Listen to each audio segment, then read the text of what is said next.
And again, Grand Chief, I want to repeat it again. I sincerely apologize if I've offended anyone.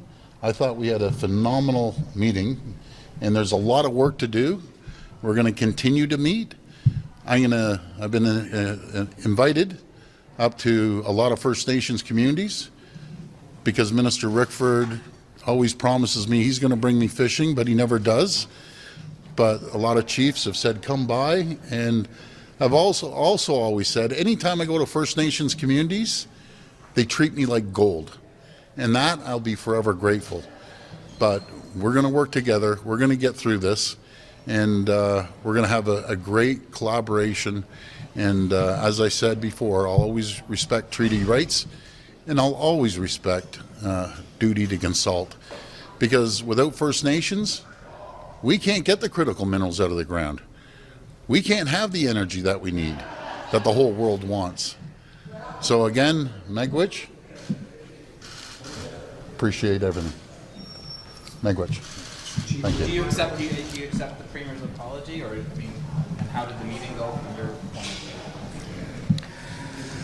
view? Well, my name is Grand Council Chief Linda Dubosky, and I understand the media is here to, potentially highlight some of the discussion points, but also to continue to breathe life into perhaps what people call racist comments that were expressed yesterday. As First Nations people, we continue to uphold our treaty agreement with the Crown. Our nations today have met with the Premier at his invitation, at our request to meet. And so I can confirm that before the meeting started that the Premier has indeed and did indeed apologize to our First Nations rights holders sitting at that table today. While there are many other rights holders in this province, our chiefs felt today that the apology was sincere.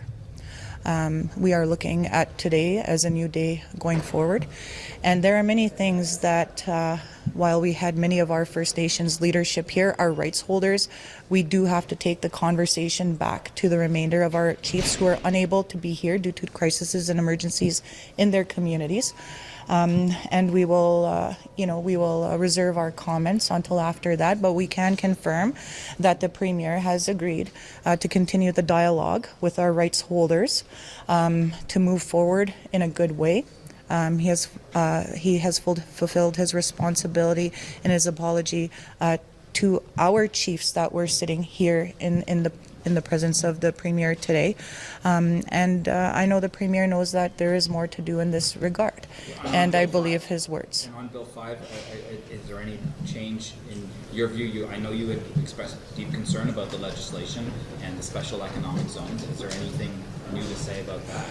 Our nations, our First Nations within the Anishinaabe Nation remain opposed to Bill 5. The opposition remains in that of which the speed of Bill 5 was entertained, and this has been communicated to the Premier and to various ministers.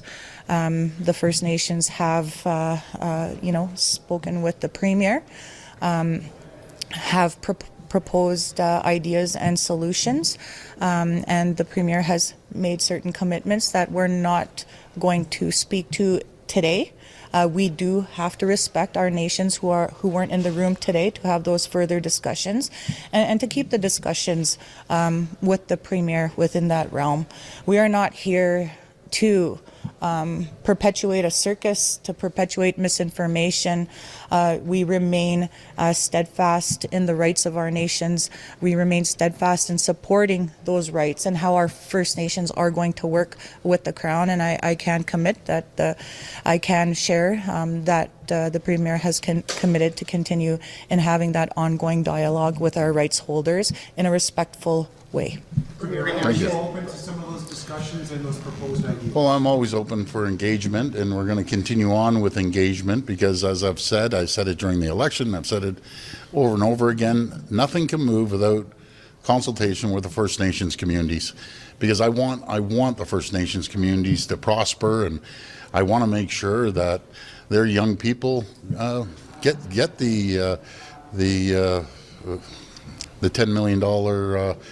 Oh boy, I just blanked out. The $10 million education scholarship, and the $70 million of training. But more importantly, I want to make sure they're part of the $3 billion of equity that we're offering to First Nations.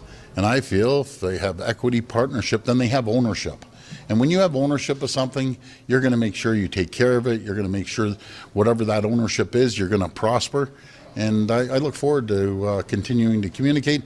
I also look forward to going up to their communities and paying them a visit, talking to their communities, looking at their needs, no matter if it's long-term care or be it sewers or water sanitation, so on and so forth. I want to be there to help them. That's my goal.